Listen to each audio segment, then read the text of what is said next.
Here's your word for the day from Calvary in Lake Havasu. Visit us on the web at calvaryaz.com.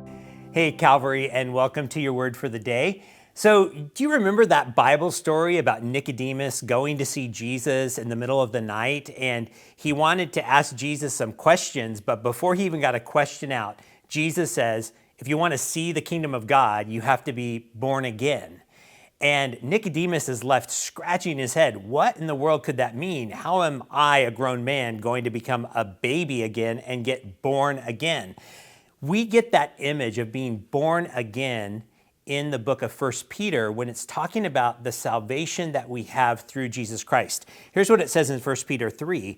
It says that God has caused us to be born again to a living hope through the resurrection of Jesus Christ from the dead.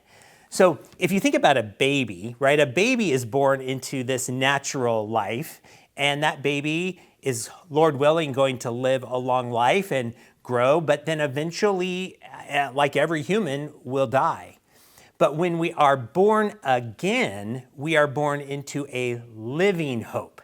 This is a hope that doesn't end in death, and we have this living hope because Jesus rose from the dead. And this living hope is amazing. Listen to how it goes on to describe the living hope that we look forward to. It's an inheritance that is imperishable. So that means it's never going to disintegrate in front of our eyes.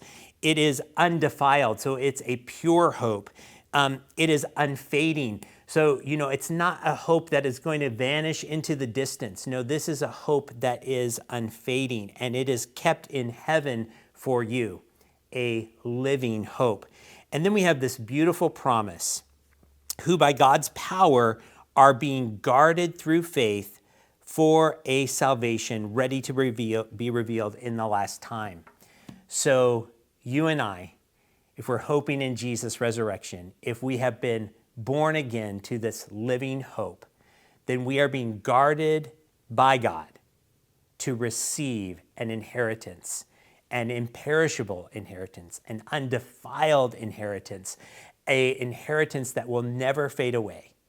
I hope that this encourages you.